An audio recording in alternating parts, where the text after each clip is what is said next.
When you start working with formulas, one of the most important things to understand is how to refer to a cell. Now, I don't necessarily mean the column and row designation, as in this case right here where the highlighted cell, the active cell, is B4, and you can see that right here in the name box.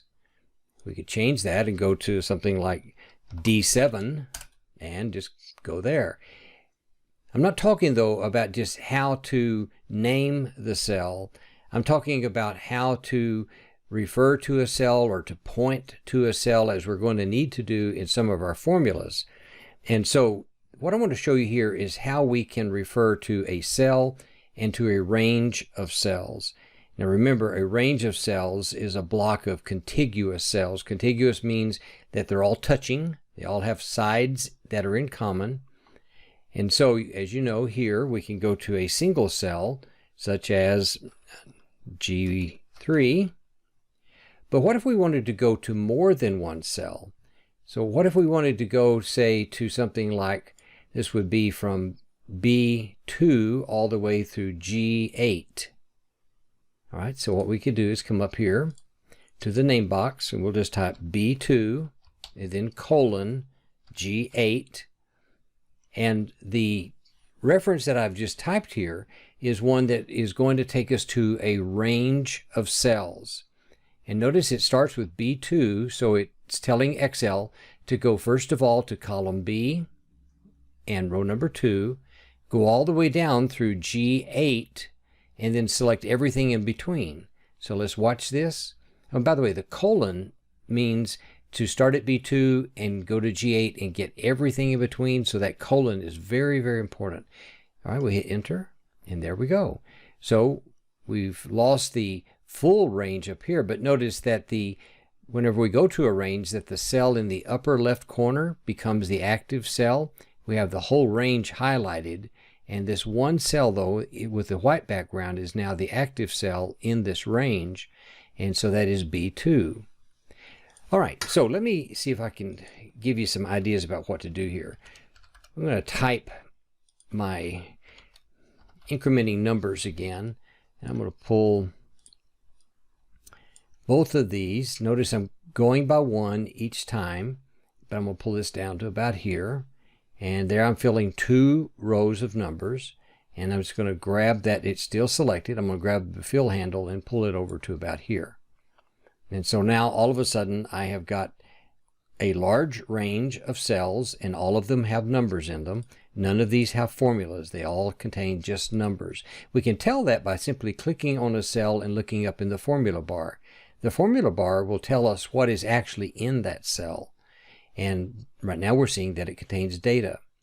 Now, if I wanted to find the information that is in cell C7, then what I would do is I would type the equal sign first, equal, and then I would say G7, and it's going, and press enter.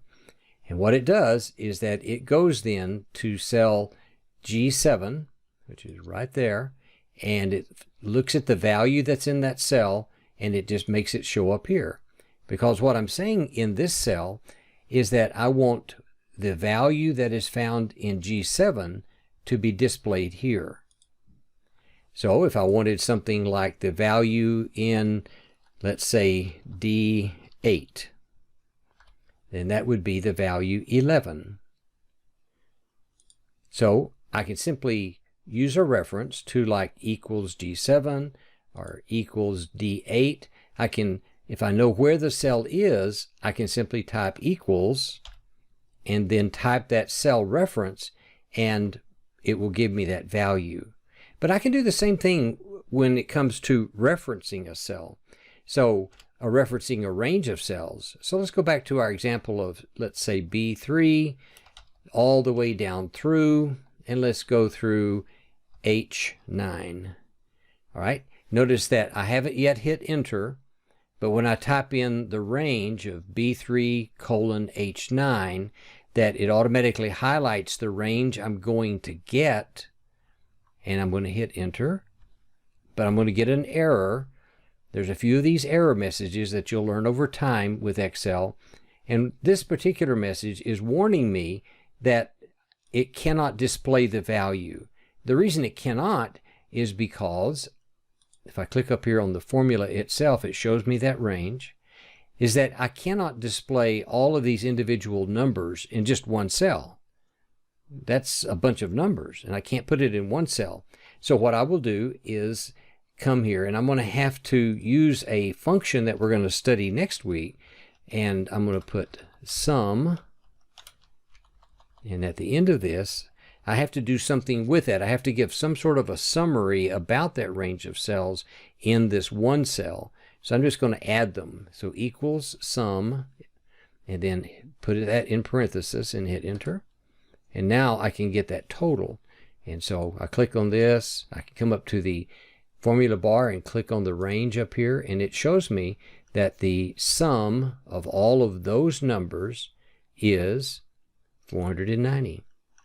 So this is what we mean when we talk about referencing cell. You've got to know how to name a cell. Like this cell right here would be D4. This cell would be H6. You can either click on a cell and look up in the name box and find out how it's referenced, or you can type in the name box and go to that cell. But you also have to know how to reference a range of cells. This is a range because all of these cells are contiguous. They all have sides that are touching together.